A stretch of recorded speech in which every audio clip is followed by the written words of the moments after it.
सोलापूर मुंबई महामार्गावर एसटीची स्लीपर सेवा सुरू।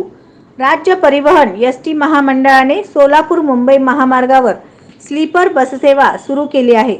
सोलापूर स्थानकातून रात्री 9:30 वाजता ही गाडी निघून सकाळी 6 वाजता मुंबईतील सेंट्रल स्थानकावर पोहोचते, तर रात्री 9:30 वाजता मुंबईतून निघून सोलापुरात सकाळी 6 वाजता पोहोचते।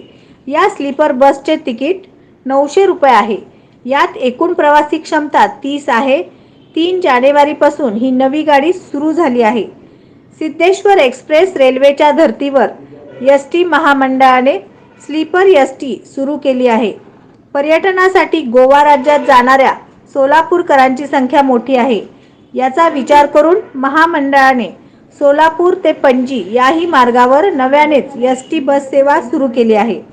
29 जानेवारीपासून ही सेवा सुरू झाली असल्याचे वरिष्ठ आगार प्रमुख उत्तम जुंधळे यांनी सांगितले आहे।